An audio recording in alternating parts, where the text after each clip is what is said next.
Nah ini kan kalau nggak salah akun-akun sosial media untuk kalau partai politik atau segala macamnya nih harus yang terdaftar.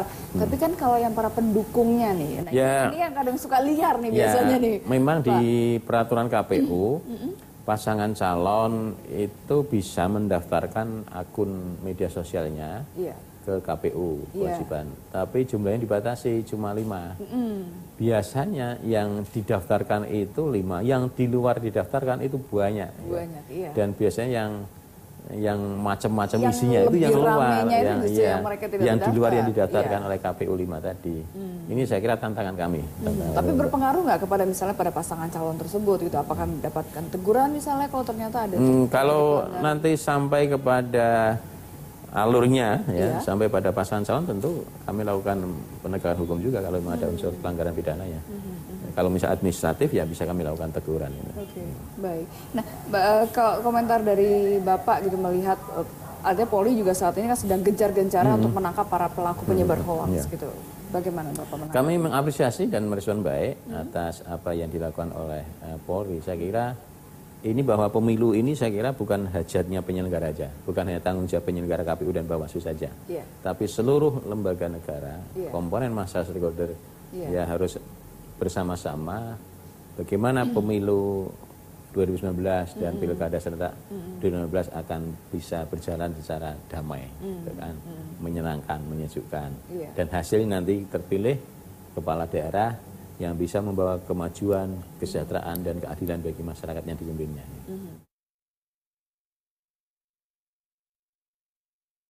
Saya kira itu tujuan dari demokrasi kita. Kita berharap semua juga seperti itu ya. Ada strategi khusus mungkin dari Bawaslu dalam penyelenggaraan penyuksesan pemilu ini?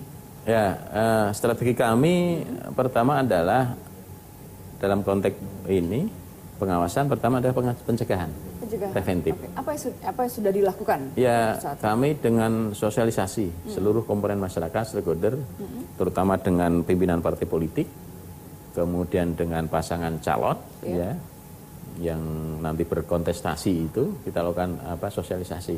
Jadi kita sampaikan mana yang boleh, mana yang tidak. Harapan kami agar semua bertanding, fair. Taat pada aturan yang ada. Itu bagian dari upaya pencegahan, strategi pencegahan. Yang kedua, strategi kedua adalah strategi penindakan. Kalau memang sosialisasi pencegahan sudah kita lakukan, tetapi juga masih muncul adanya pelanggaran, ya kami lakukan penegakan hukum, law enforcement.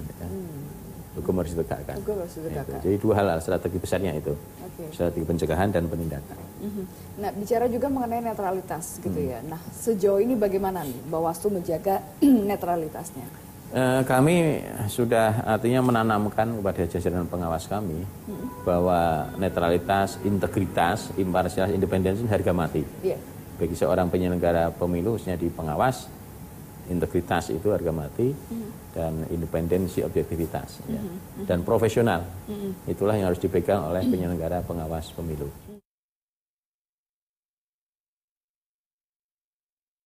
Karena apa? Bahwa kami melihat bahwa pilkada pemilu ini kunci keberhasilan pertama ada di penyelenggara, KPU dan Bawaslu.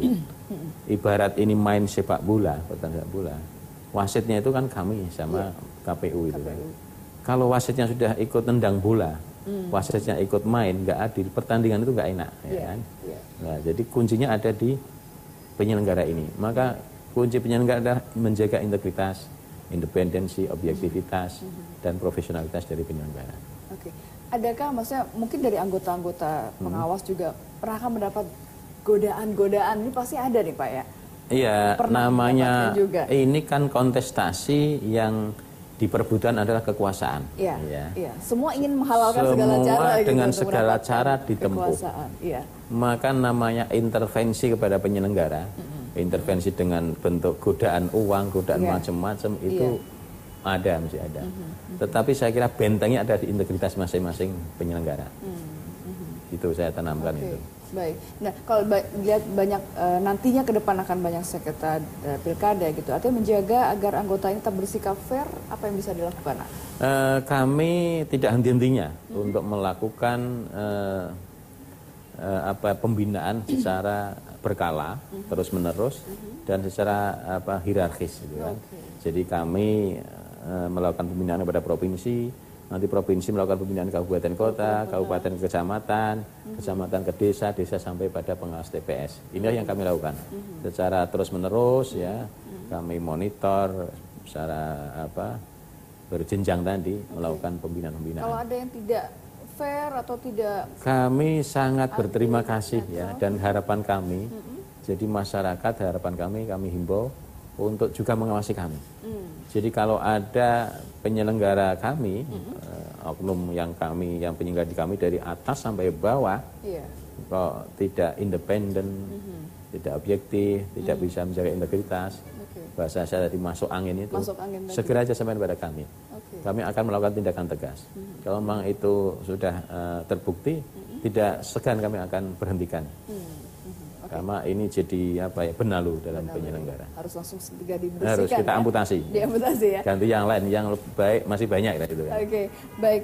Pak Abar, kita akan bicara lagi mengenai misalnya kalau ini kan ada beberapa yang pengawasnya kan ad hoc gitu ya. Apakah ada syarat-syarat dan kondisi khusus gitu ketika misal untuk menjadi seorang pengawas, tapi nanti kita lanjutkan di bawah seperti yang berganti tempat lagi keliling kantornya Bapak ya. Siap, terima kasih. Pemirsa jangan kemana-mana, tokoh kita akan kembali saat lagi.